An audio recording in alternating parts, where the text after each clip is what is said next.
Amis téléspectateurs, scotchés Super CTV, vous regardez Fondement de la Nation. Nous parlons ce jour de la souveraineté nationale, la question du patriotisme économique. En effet, si la souveraineté nationale est établie, celle économique demeure un défi. Le discours et la politique du président Paul Biya en matière de souveraineté économique reposent sur la promotion du Made in Cameroun et l'import-substitution.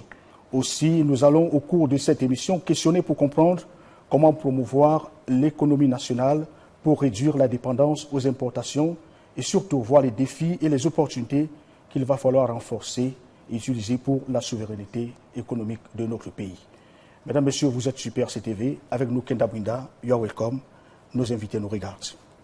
Thank you, Constance Ekole, for giving me the privilege to introduce our guest. And I would like to start with His Royal Highness Fon Mokete Ekoko, the esteemed paramount ruler of the Bafo tribe. His Royal Highness is not only a revered leader, but also a senator of Cameroon and the honorary consul of Turkey here in Cameroon. He is also the former chairman of UBA Cameroon and is serving as the vice president of the Chamber of Commerce, Mines and Crafts. His multifaceted career exemplifies leadership and dedication to our community. Joining him today also is Dr. Simon Francois Yoga Bakalak, an accomplished economist and the coordinator of the Network Center for Growth. With a deep expertise in business, Dr. Bakalak also enriches our community as a pastor, blending his economic insights with a profound commitment to serve the people. Let us get you are welcome, gentlemen. Welcome to the program. Bienvenue sur le plateau Sonates. Je sais que vous avez parcouru une longue distance, vous venez tout droit du sud-ouest.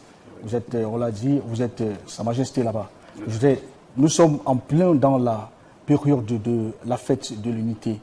Quel est l'événement économique qui vous a marqué dans cette partie du pays au cours de ces dernières semaines? Well, I think the setting up of the liquid gas bottling plant in Kumba, for instance, we were fortunate to benefit from the head of state's gift in that sense of a project. We launched the stone, the commemorated stone, and also from in the northwest, the plant was actually launched. So that was the big story.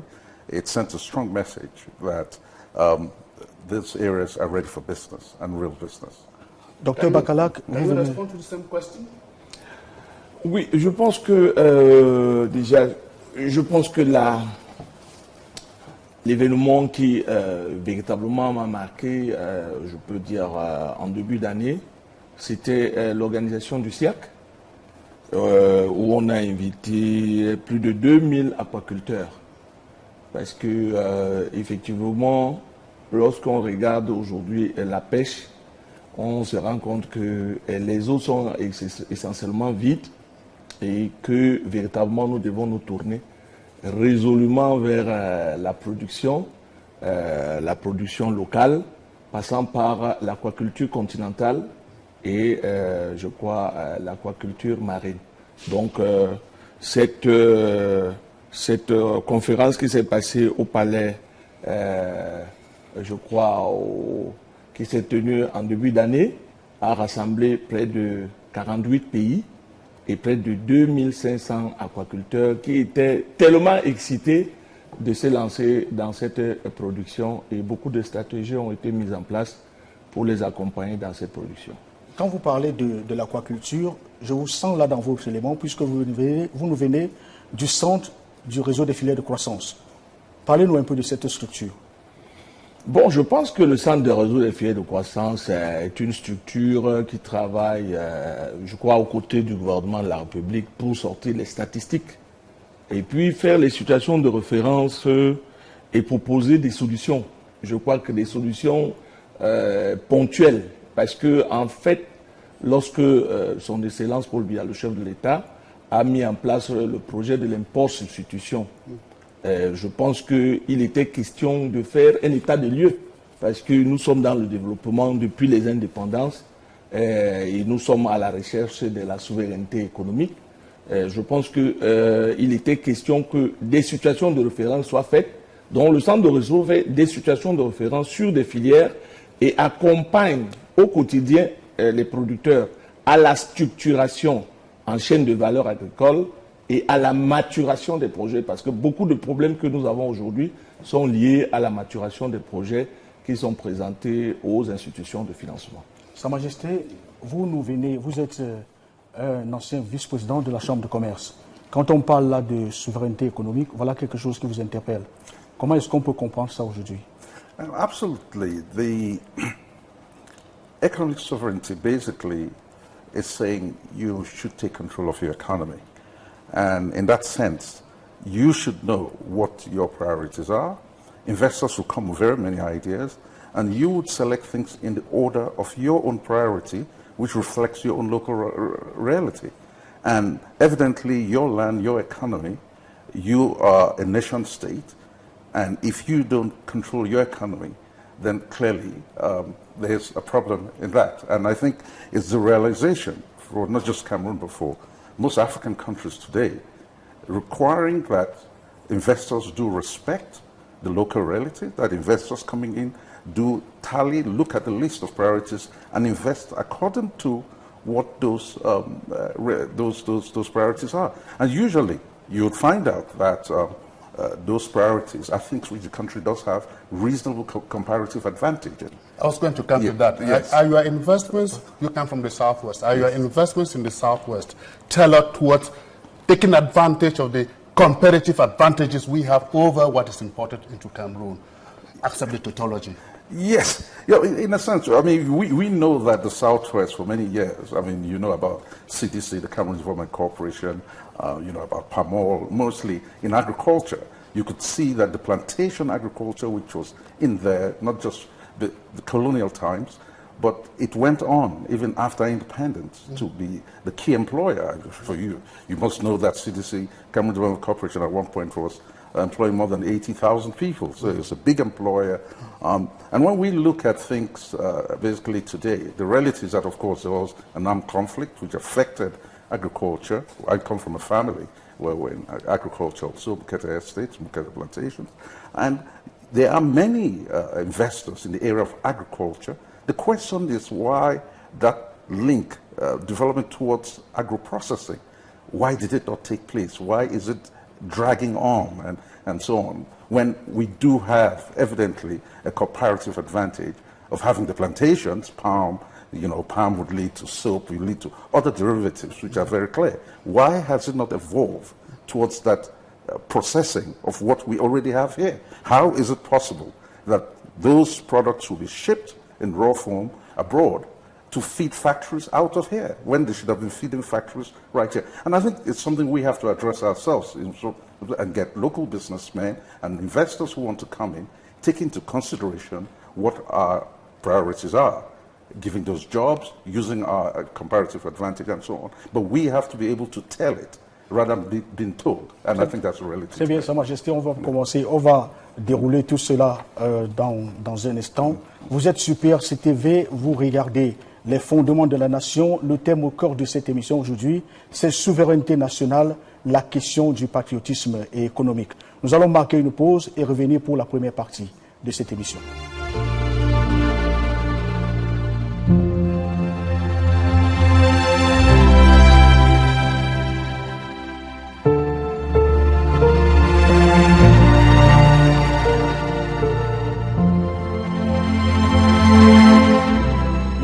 Toujours sur PRC-TV, nous sommes de retour sur le plateau. Nous parlions tout à l'heure de la fondation de la nation et le thème aujourd'hui c'est la souveraineté nationale et la question du patriotisme économique.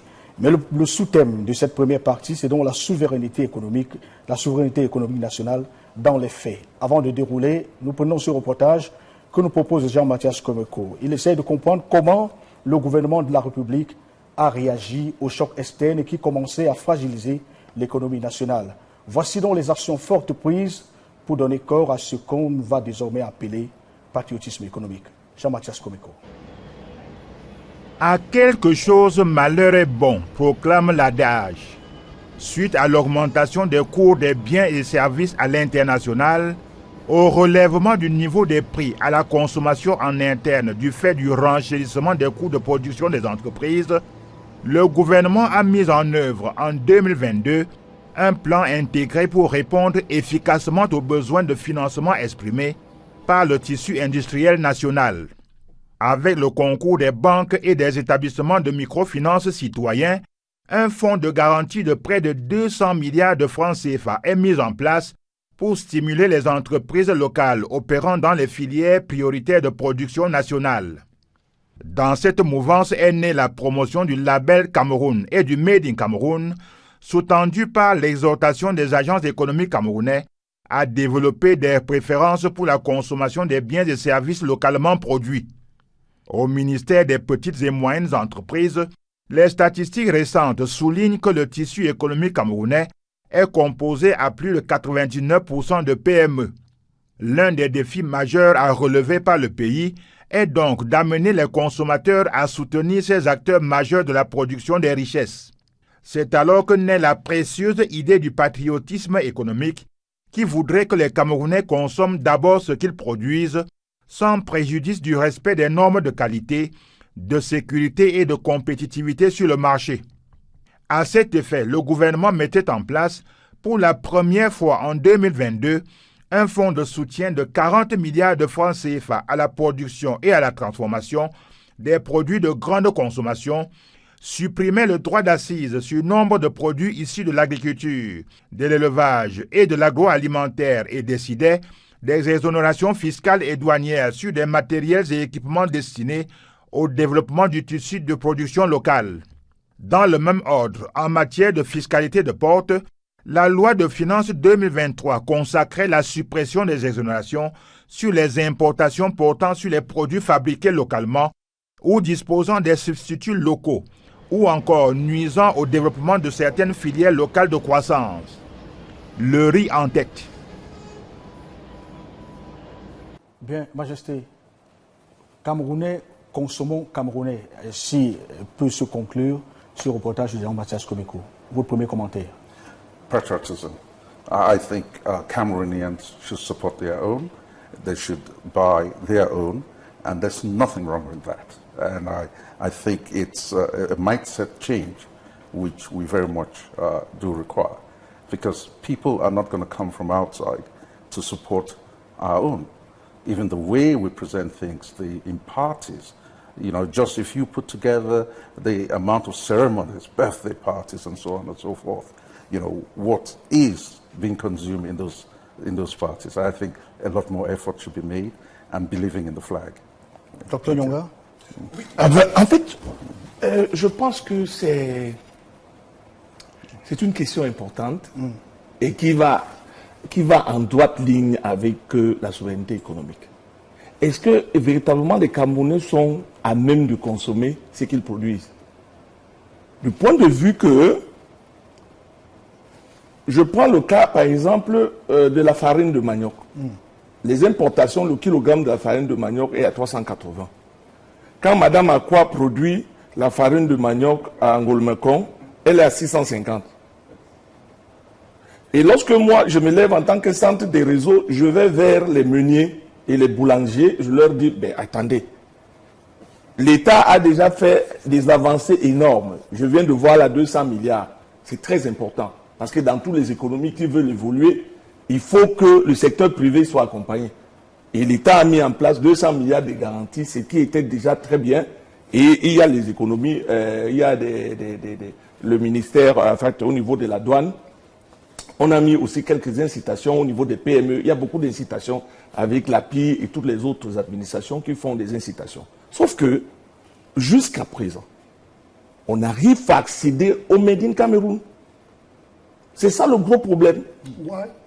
Le gros problème, c'est que les produits, quand vous avez le blé qui est subventionné à l'extérieur, et que ici, le blé est subventionné à l'entrée, le blé est subventionné sur les deux côtés. Donc, quand il arrive ici, les hommes d'affaires qui sont ici, on préfère aller prendre le blé au lieu de prendre la farine de manioc qui est produite localement. That begs the first question I asked. Yes.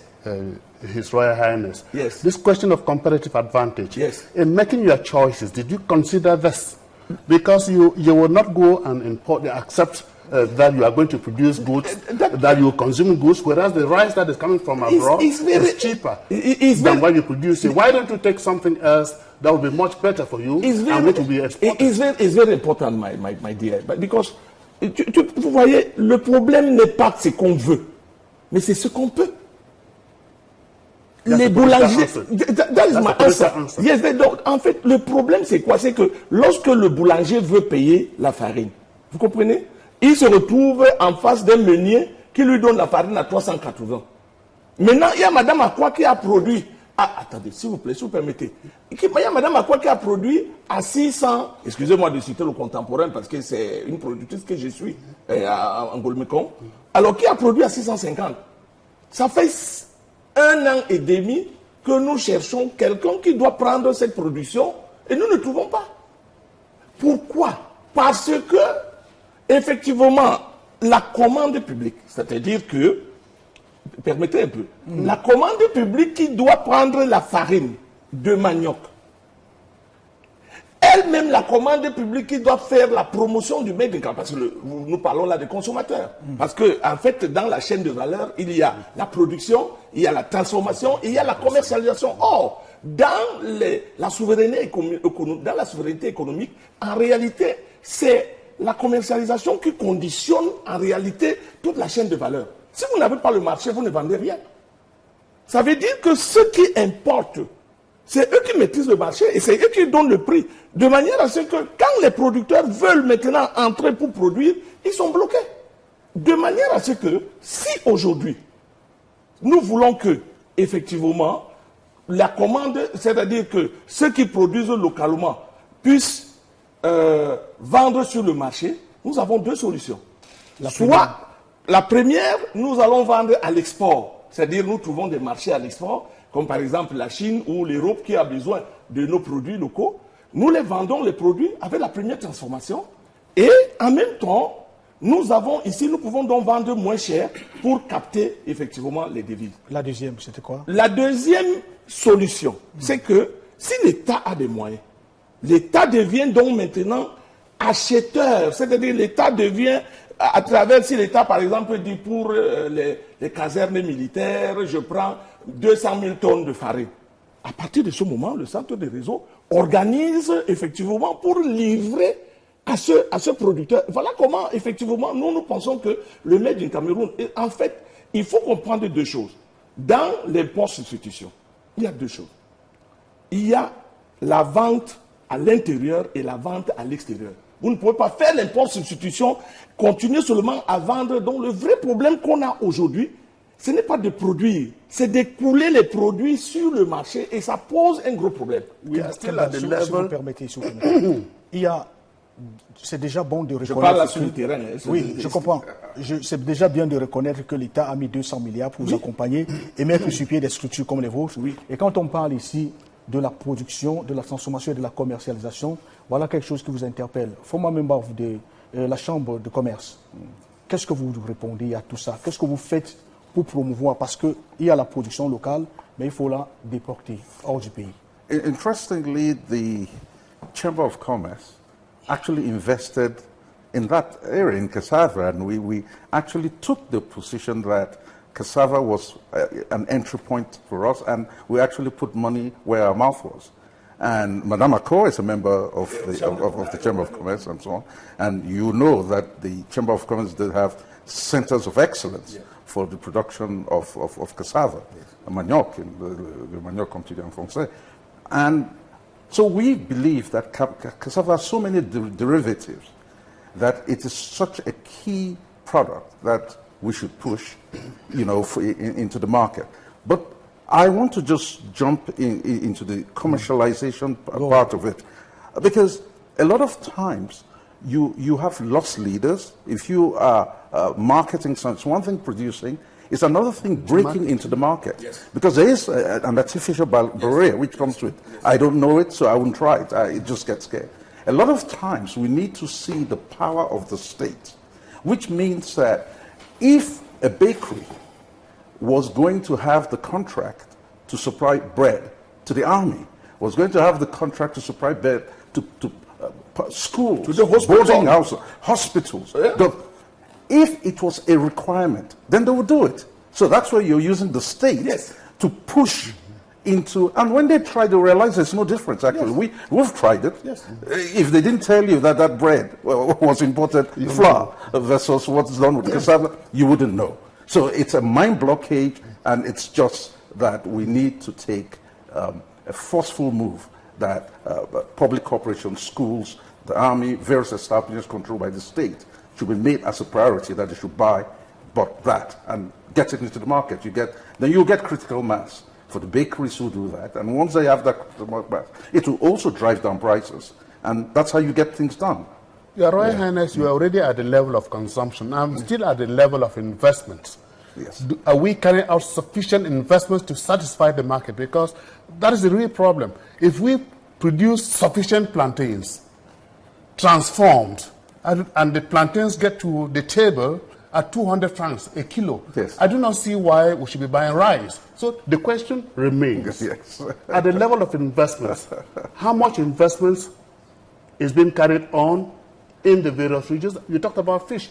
How much fish are we producing to be able to compete with what is coming from abroad? Qu'est-ce que je vais dire? Vous devez savoir que pour organiser la production et la transformation, nous devons savoir où cette production va aller progresser, c'est-à-dire de manière claire. C'est-à-dire, on a un slogan dans mon projet, vendre avant de produire. Vous ne pouvez pas entrer dans la production. Et vous savez, j'ai vu beaucoup de gens qui sont allés à la retraite, qui ont acheté des hectares et des hectares de terrain et qui ont mis les plantations qu'ils n'ont pas données aujourd'hui. Pourquoi? Parce qu'effectivement, ils sont entrés sans structurer. Je parle de la structuration. Lorsque votre projet n'est pas maturé, lorsqu'il n'est pas structuré, parce que dans la chaîne de valeur, ce qui crée la valeur ajoutée, ce n'est pas la sécurité alimentaire, ce n'est pas le gombo que vous allez planter ici. Lorsqu'on parlait des gens qui, j'en parlais tout à l'heure avec Chief tout à l'heure, quand on parlait des importations, les importations ne sont pas faites par les petits producteurs. C'est des grands producteurs qui ont besoin. Ceux qui importent l'huile de palme, c'est eux et ceux qui font la raffinerie, c'est eux qui ont besoin de l'huile de palme. Docteur, la question que je m'avais posée, est-ce que cultiver à grande échelle n'appelle pas ici à la mise en place de l'outil de production? Je voudrais parler, par exemple, le président de la République a toujours parlé de l'agriculture de seconde génération. Oui. Là, quand il faut cultiver à une large échelle, sur des larges surfaces, il faut des outils. Vous, qu'est-ce que vous proposez aujourd'hui qu'on fasse? Qu'est-ce qu'on devrait avoir? Parce que quand on vous entend parler, il y a déjà la question de la main-d'œuvre qui se pose, mais surtout, il y a la question de la qualité. Bon, en fait, je suis d'accord avec vous, hein, mais je vais vous répondre à cette question. Si aujourd'hui, quelqu'un me dit, comme nous sommes en train de travailler, j'ai besoin, par exemple, de 200 000 tonnes de farine. Je prends un exemple comme ça. Puisque la Chambre de commerce travaille là-dessus. Ils ont une usine, ils ont même déjà un centre qui forme les jeunes là-dessus. Ça, c'est très important. Il y a une usine de 100 000 que nous sommes en train de faire pour remettre en service. Maintenant, si j'ai 200 000 tonnes de farine, à partir de 200 000 tonnes de farine que j'ai, je peux définir les espaces que je dois cultiver pour avoir ces 200 000 tonnes. Or, le vrai problème, c'est quoi? C'est la comment, je parle et je maintiens là-dessus. Lorsque vous ne maîtrisez pas le marché, c'est la fixation et la maîtrise du marché. C'est ceux qui maîtrisent le marché, c'est les multinationales qui contrôlent le marché, qui nous empêchent de booster. Or, c'est pour cela qu'il a dit tout à l'heure qu'il faut que l'État appuie dans la commande publique, parce que si vous n'avez tout ce que vous êtes en train de dire là, que effectivement la question de l'investissement, quel est le niveau de l'investissement, ça se limite sur le marché. Quel est le marché que je vais livrer? Si j'ai par exemple maintenant, je vais livrer par exemple le poisson frais au MINDEF, pour les casernes, ou bien dans les écoles de formation, ou bien dans les hôpitaux. À partir de ce moment, j'organise les producteurs. Je sais qu'on va partir parce que dans la production, nous avons la semence améliorée. Dans la production, nous avons la mécanisation. Dans la production, nous avons l'augmentation de la productivité. Ça veut dire que quelqu'un était à 5 tonnes, par exemple à 10 tonnes de manioc, sur les mêmes espaces, lorsque nous améliorons les techniques modernes, culturelles, l'État a déjà fait cette situation de référence. Le Minader l'a déjà fait, comment je vais dire, l'IRAD l'a déjà fait. Je suis en train de dire ici que la politique de l'import-substitution prônée par le chef de l'État, c'est le salut pour la souveraineté économique de notre pays. You have made me to get lost completely. It is very simple. It is very simple. Yes. The head of state has given orientations. Yes. I know that there is financial support, there is technical support.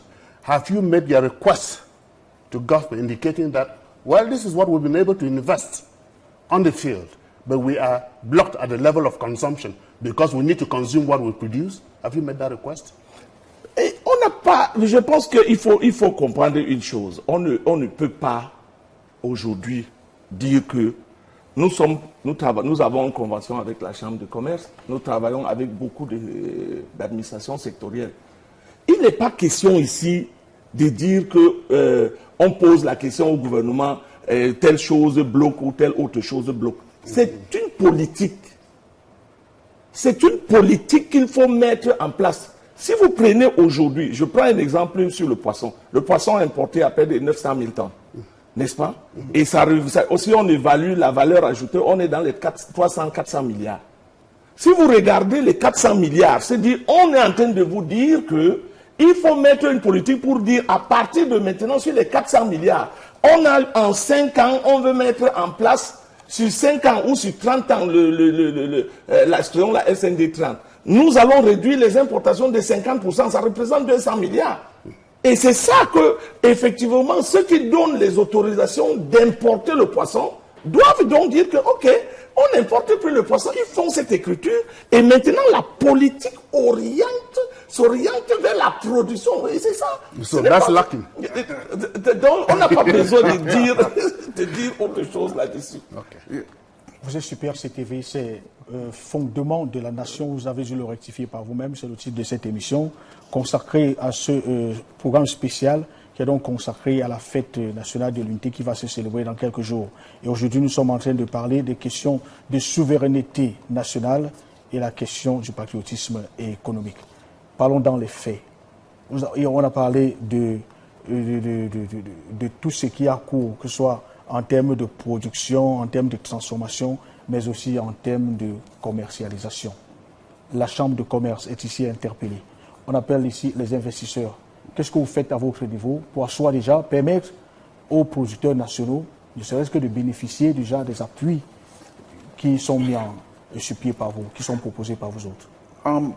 You see, the Chamber of Commerce, it's a consensus building organization, which means the various organizations, whether it's RICAM, MECAM, and all the others, and the API even, Investment and Promotion Agency, would work together to drive home the head of state's vision in a particular direction. And I think there's a lot which is going on behind the scenes, which the information flow is not enough. And I think the population needs to understand that people are not sleeping, but there's a lot of thinking going on.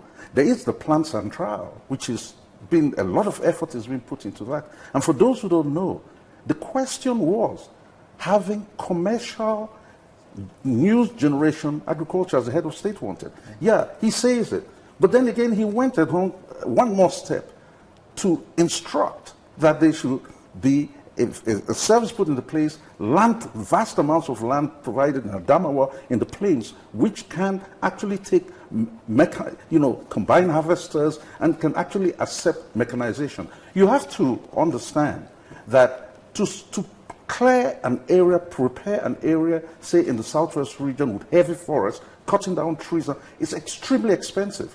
But there are other areas in the country where you can prepare vast amount of land that can use machinery to go into commercial agriculture.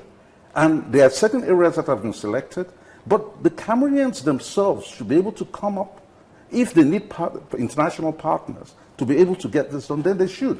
But there must be more effort by the entrepreneurial sector to try to find out what incentives are there already structured by government to take advantage of. He's talking about 200 billion, guarantee. Has that money ever been used really? It turns around because people, either they don't know about it or they are not structured. If you don't have bankable projects, it will just be all talk. And this is why it's very important that the issue, it's not the money. The issue is the viability of the project. And coming back to some of these areas we're talking about in terms of local production, you are right. Why should you go and spend hundreds of billions to lift up your rice production, where if you go into plantain production or yams and so on, you can do it for a fraction of that amount of money. And frankly, if prices drop, that would determine demand. If a young family could spend 250 francs for a bunch of plantains, why do you think he will go and buy a bag of rice for 18,000? So the market price would determine the flow of how people consume things. But if imported rice ends up being more, how could a bunch of plantains be 5,000, 8,000 in our own market? There is a problem. There is an imbalance which needs to be corrected. And I think to bully people into that correction will not make sense. The way to get that correction is to go into huge-scale commercial farming like the government is trying to do. So something is being done to address that deficiency. We just need to be understanding. Instead of just being negative about it, you should know that as patriots, as Cameroonians, we should come together to seek solutions rather than just being negative and negative all the time without looking at the facts, because indeed there's thinking going about some of these issues. Nous allons revenir pour recentrer un peu. Quand on parle de patriotisme économique, je crois comprendre qu'on parle ici de la préférence nationale. Yes. Nous allons essayer de regarder quelques aspects. Au niveau de la préférence nationale, je pense qu'il est question, quand on parle d'investissement, d'appeler ou alors de préférer d'abord que le Camerounais ait ce qui lui revient de droit avant de peut-être se retourner ailleurs. J'espère bien que j'ai compris. Je parle là sous le regard de l'économiste. Non. Écoutez. C'est quoi le patriotisme économique? En fait, le patriotisme économique, c'est effectivement consommer localement. Ça, c'est défini, on ne va pas chercher de midi à 14 heures. Ça s'étend quand même, vous avez parlé tout à l'heure de la commande nationale. Ça, oui, c'est dit que c'est ça, consommer. La préférence nationale. La préférence nationale. Donc, mais le problème n'est pas de consommer seulement. Parce qu'en réalité, vous savez, nous vivons dans un village planétaire, dans un monde. Ça veut dire que lorsque vous voulez faire même le protectionnisme, il faut que les produits que vous voulez produire localement est au moins supérieur ou égal aux produits que vous voulez supprimer. Vous comprenez un peu? Donc il faut quand même un certain standard. C'est-à-dire que vous n'allez pas nous donner un pain que dès que tu mets dans l'eau, l'eau devient plus jaune que le pain, et puis vous retirez le pain. Après, le Camerounais va venir prendre ça parce que effectivement c'est le patrimoine économique. Non, il y a quelque chose à faire. Et c'est pour cela que nous sommes en train de dire que, de manière humble, nous sommes suffisamment avancés. Il nous suffit seulement d'un petit déclic et nous allons stabiliser notre économie. Et les autres produits, si vous permettez que je chute là-dessus, s'il vous plaît. Oui. Je voulais dire que, en réalité, il ne faut pas qu'on touche la question de la productivité, l'augmentation de la productivité ou l'amélioration de l'économie sur un seul maillon. Parce que l'économie est comme la chaîne de vélo. Et chaque maillon est important. Et l'un des problèmes qu'on a eu depuis longtemps, c'est qu'on nous a poussé à produire la matière première que nous avons livrée aux autres. Et les autres ont stocké. Dès qu'ils ont stocké, ils ont cassé le prix. Et nous sommes tombés dans le cours que tout le monde connaît, la crise économique et tout ça. Or, aujourd'hui, les effets sociaux tels que le Covid qui sont arrivés ont démontré à suffisance que si aujourd'hui vous ne conservez pas, si vous ne produisez pas localement, il y a un autre événement qui peut arriver. Qui va vous donner à manger si vous êtes dans la dépendance? C'est pour ça qu'il faut aujourd'hui que, en réalité, l'augmentation des prix Beauchamp. Parce qu'aujourd'hui, les plantations sont vétustes. Et il l'a dit tout à l'heure, et la Chambre de commerce est en train de travailler là-dessus. Nous avons un projet là-dessus ensemble, avec le centre qu'ils ont mis à Bounabéry, je ne connais pas le nom du centre. Le centre d'incubateur. Oui, c'est le centre d'incubateur qui a... Pour prendre des jeunes qui vont descendre sur le terrain et on va leur dire, ok, le kilogramme de manioc, vous le faisiez à 30 francs. Maintenant, nous le prenons à 100 francs. En même temps, le kilogramme, sur les mêmes espaces où vous cultivez le manioc peut-être à 15 tonnes, nous pouvons quitter de 15 tonnes à 30 tonnes. Le ministère de l'économie a financé des champs semenciers que nous sommes en train de faire avec la chambre de commerce, où nous sommes à Foumbot, à Mbankim, à Saint-Milima, à Marc-Démé, sur plusieurs filières. Et les champs témoins là que nous sommes en train de... Parce qu'en réalité, l'une des choses que nous avons aussi fait, parce que beaucoup de choses sont faites, mais il y a aussi d'autres choses qu'il faut corriger. Ça veut dire qu'on ne peut pas venir aujourd'hui, on entre sur un maillon qui est le maillon de la transformation, on dit que mettons une usine pour faire le beurre, le chocolat, alors que sur le plan de la matière première, on n'a pas la matière première, on n'a pas organisé effectivement la production. L'usine se met là et il n'y a pas la matière première. Et tout le monde se moque de nous. Non, c'est pas normal. Dr. Nyonga, let me ask you a simple question. Yes. What do you discuss during the public-private sector meetings you often hold in Douala? Discuss? I don't understand what you're C'est-à-dire qu'il y a cette question, c'est-à-dire que la plateforme de collaboration publique-privée, dans le cadre du Cameroun Business Forum, quand vous vous rencontrez, vous avez en face de vous le Premier ministre qui préside très souvent cette rencontre-là. Qu'est-ce que vous vous dites? En fait, aujourd'hui, nous disons que l'État doit plus accompagner le secteur privé dans le cadre de l'impôt substitution. Parce que à un moment donné, il y avait un plan que nous avions mis en place. Et vous savez, toutes les économies ont chaviré comme ça. On a essayé ça, on a essayé ça. C'est dire que beaucoup de projets étaient portés par le gouvernement. Maintenant, nous sommes en train de dire qu'il faut que le gouvernement se retire davantage des projets et qu'on mette un peu le secteur privé. Et je pense que le gouvernement a compris ça. Quand on parle de 200 milliards, quand on parle des projets que nous avons avec la Chambre de commerce, les champs sémenciers que nous sommes en train de mettre sur pied à ce moment, les champs de production que nous sommes en train... Parce que nous avons dit, en ce moment-là, nous leur disons, messieurs, les investisseurs, le Cameroun, c'est une richesse, c'est un scandale de richesse. Venez investir au Cameroun. Déjà, nous ne vous demandons pas, regardez, sur les importations de poissons, nous sommes à près de 200 milliards. Sur la transformation. Maintenant, on montre aux gens, effectivement, que la valeur ajoutée sur nos produits de base, s'ils s'installent au Cameroun, non seulement ils ont le terrain, non seulement ils ont, parce qu'il a parlé de la plaine centrale que le Minader a mis sur pied, c'est un projet important qui est en train de sécuriser, parce que, mais là aussi sur le problème du foncier, il y a aussi un autre gros problème que tous ces derniers temps que je sais, parce que les Camerounais qui veulent investir, qui viennent de la diaspora, ils se rencontrent le problème, ils ont 35 ans. Parce que pour avoir le titre foncier au Cameroun, il faut avoir, je vois, 40 ans. Donc maintenant, il faut une petite réforme pour qu'on ramène l'obtention du titre foncier, par exemple, à... Mais ça, c'est des détails. Je vous ai dit la question qui est là. On a commencé, il faut augmenter les prix Beauchamp pour permettre aux jeunes... La situation du cacao nous parle. Bon, par exemple, pour le cacao. Par exemple, le cacao, nous sommes en train de travailler à l'extérieur avec le prix du cacao à l'intérieur.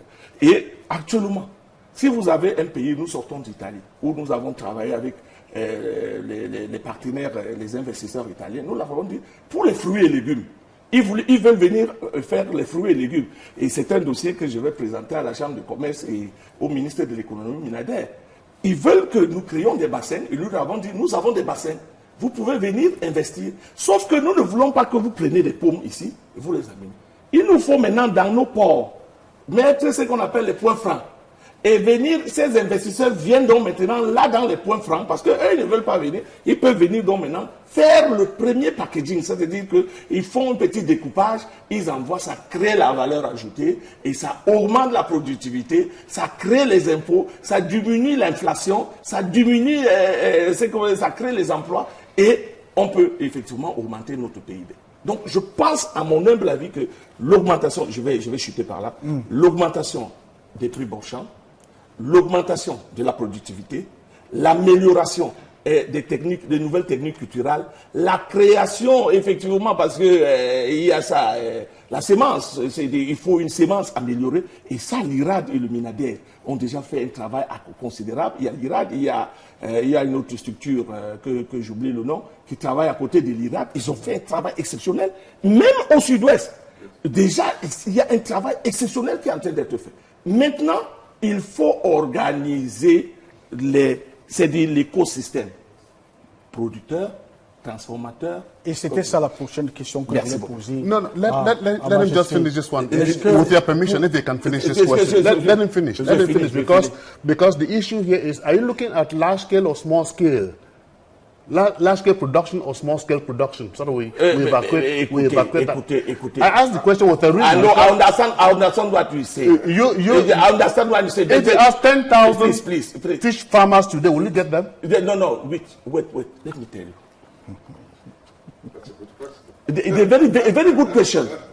Aujourd'hui, nous étions, et ça c'est une évaluation que nous avons fait dans les situations de référence. Par exemple, sur la filière coton, on avait 120 000 cotonculteurs. Aujourd'hui, nous sommes à moins de 25 000 cotonculteurs. Pourquoi? Ça montre que effectivement les prix bord champ Pose problème. Pose un gros problème. Les gens se découragent effectivement et c'est une situation de, et ça c'est le Minipat qui a fait cette situation de référence avec notre structure. Nous avons les résultats. Nous avons le même problème au cacao.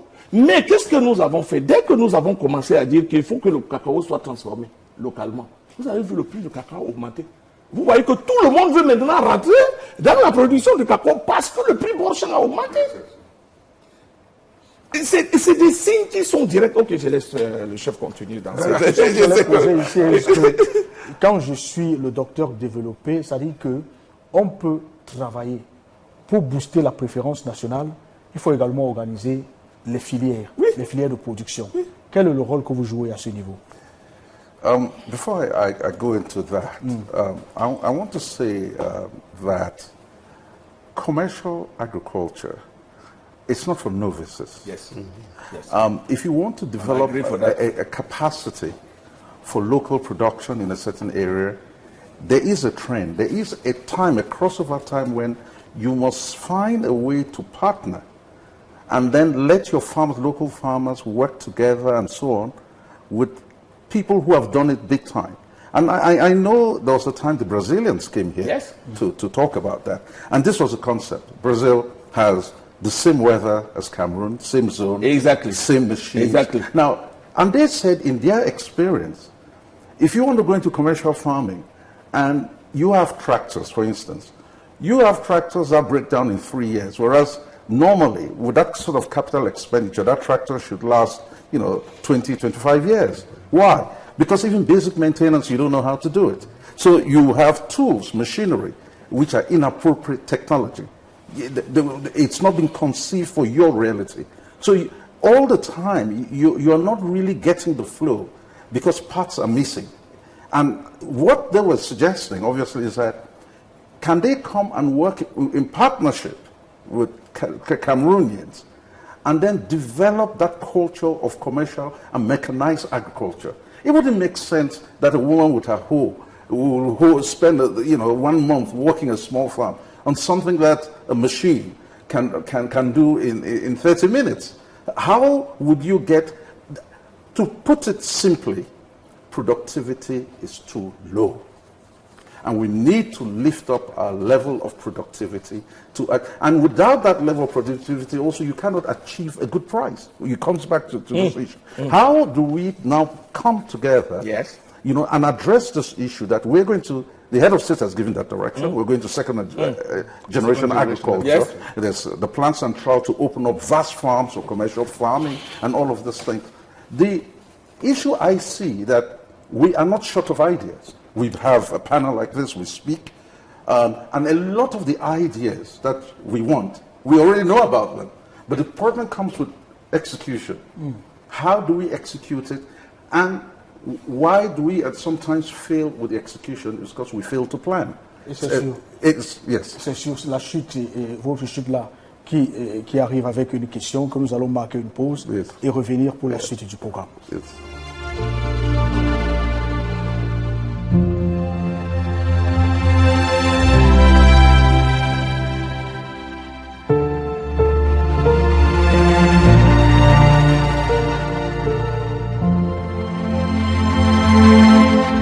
Fondement de la nation, vous êtes toujours sur PRC TV. Nous parlons aujourd'hui de de la souveraineté nationale et du patriotisme économique. Nous abordons ici la deuxième partie de cette émission avec pour sous-thème le patriotisme économique et la politique d'import-substitution. C'est vrai qu'on a commencé à parler de ces affaires de Made in Cameroun, la promotion du Made in Cameroun. Maintenant, nous allons parler un peu en profondeur de ce problème. Et pour amorcer cette partie, prenons d'abord ce reportage que nous propose Audrey Nyangono, qui nous dit qu'à l'heure où les produits importés envahissent nos rayons, les richesses du Cameroun, façonnées par des mains expertes et issues de notre terroir, restent trop souvent dans l'ombre. Du riz de Ndop aux bijoux artisanaux du Nord, nos produits racontent l'histoire d'un peuple fier de son savoir-faire authentique. Consommer local, ce n'est pas seulement un acte patriotique, c'est un choix économique stratégique. Audrey Nyangono. Each day, Cameroonians venture into supermarkets and make selections, often choosing brands without considering which economy they are inadvertently supporting. However, Cameroon boasts a wealth of high-quality handmade and agro-processed products, such as polished rice from Ndop, Sanchu, and Yagua, pineapples from Bafia, and a plethora of fruits and vegetables from various regions. Exquisite artisanal jewelry, garments, cosmetics, particularly those with therapeutic properties like soaps and oils, are merely a glimpse of Cameroon's production potential. This is what the head of state of Cameroon endorses. The 3-year integrated import substitution plan of 2024 to 2026, which I have instructed the government to implement, is also part of my effort to enable our country to save on these precious resources. This is not merely a policy, it is a national imperative. Each imported product represents a lost opportunity for Cameroonian employment, innovation and pride. Là, c'est la noix de coco. Ça, c'est une plante. Elle est serpente. This is a necklace made from coconut shell. This one comes from a climbing plant and we use its fruit. It's also used in cosmetics by women to make bath sponges. Nous avons mis en valeur les coques de la noix de coco. Now, this is a high-tech piece. It's a headset. You just need to add a microphone to it and it's fully functional. These are the kind of things we showcase here. Il est prêt à être utilisé. Artisans do not merely create beautiful objects, they generate employment, preserve traditions, and enhance our economy. It's always better to consume local, and it's not something that is just said to Cameroonians. Wherever you are, the language will be consume local, because when you consume local, you develop your own economy and your country is able to be more substantial, more self-sustaining than to always be taking from abroad and supporting another economy. When we consume our own products, we put hands back into the pockets of our own entrepreneurs, of our own families, and money stays within our country and we're able to develop it more. Made in Cameroon is not merely a label, it is a pledge to the future and sovereignty of Cameroonians. Voilà qui est donc une réalité, le Made in Cameroun. On a vu là beaucoup de travail, mais il y a la question que je m'avais posée à vous d'abord, Dr Yonga. Quelles approches innovantes peuvent être adoptées aujourd'hui pour renforcer la préférence des consommateurs pour les produits Made in Cameroun, qui est aujourd'hui considéré comme un pilier de notre identité nationale? Déjà, merci beaucoup pour cette question. Je pense que au-delà de la promotion qu'on peut faire, c'est-à-dire que la création des centrales d'achat, parce que tous les autres pays qui se sont développés, pour développer leurs produits, ils ont créé ce qu'on appelle des centrales d'achat pour que, effectivement, les gens s'approvisionnent directement, parce que le plus souvent, le produit est éloigné.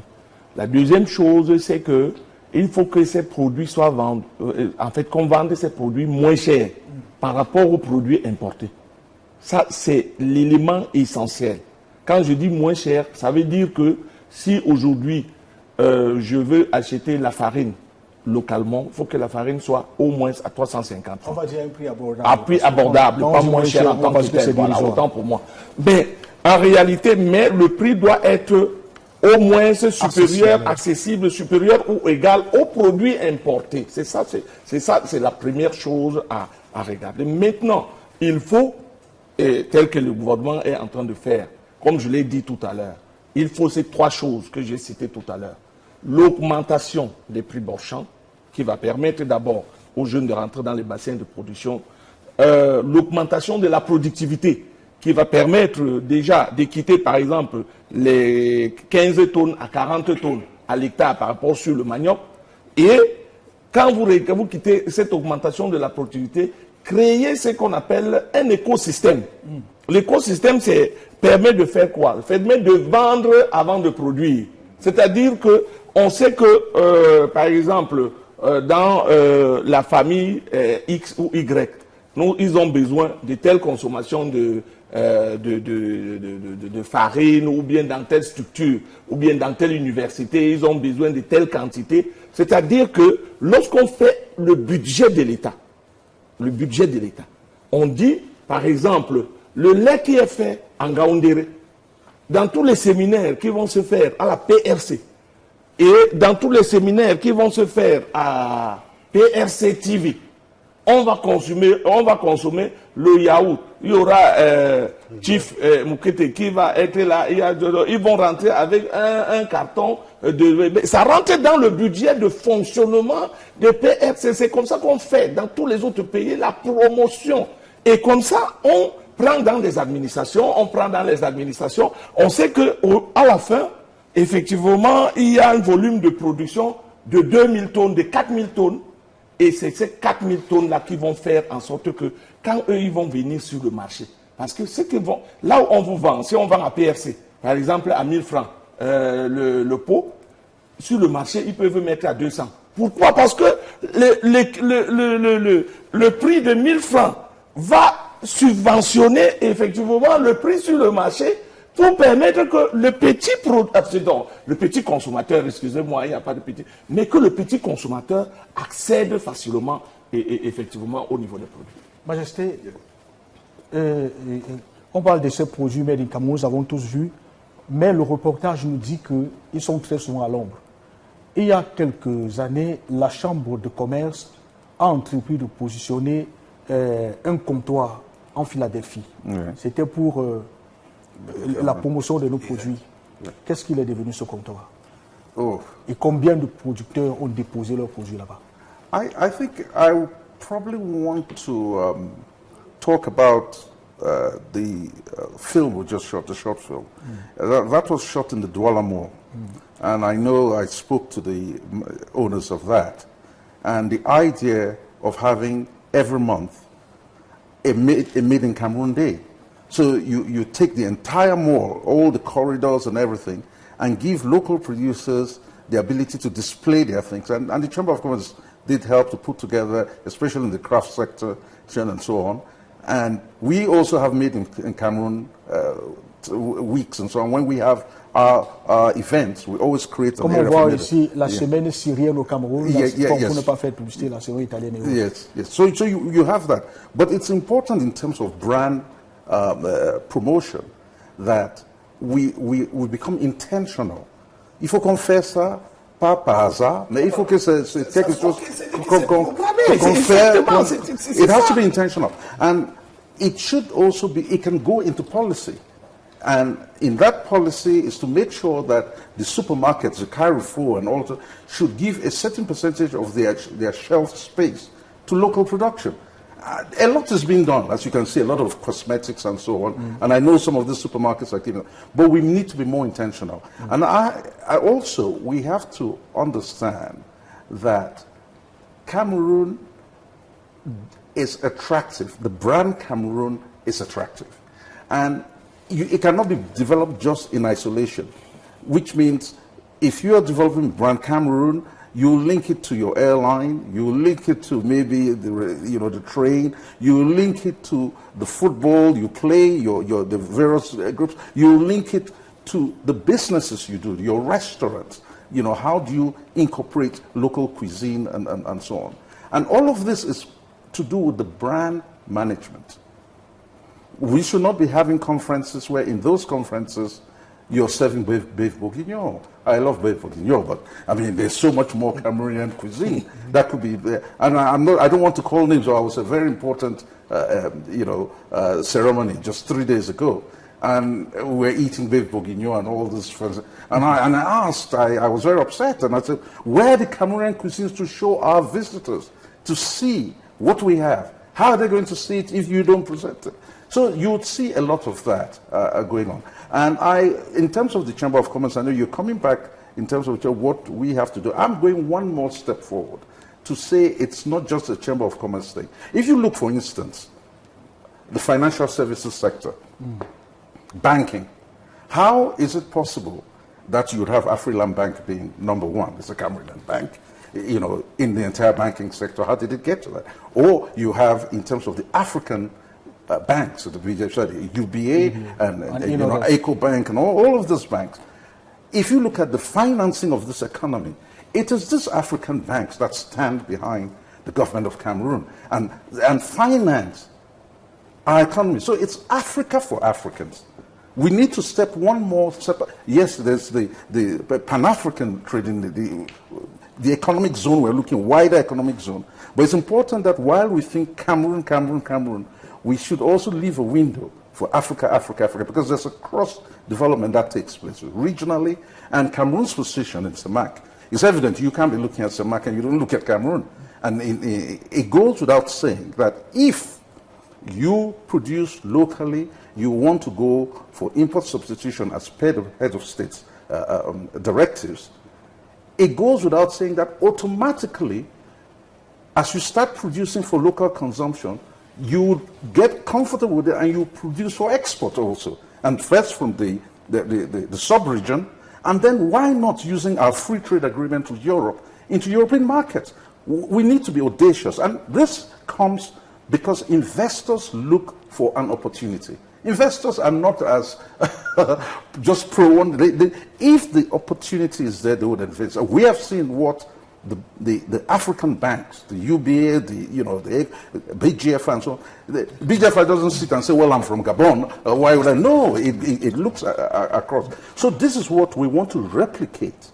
I think we should be replicating what the financial services sector has been able to do. Bien. La réalisation nous signale que nous sommes arrivés pratiquement au terme de cette émission. Vous allez, avec votre permission, juste cette dernière question, pour parler d'import substitution, peut-être la promotion du Made in Cameroun. Il y a la réponse à la question de l'attractivité. C'est le produit dans son emballage et son positionnement. Qu'est-ce qui est fait aujourd'hui? Qu'est-ce qu'on devrait faire pour attirer aujourd'hui? Add a second question to that and you wrap it up very fast. Yes.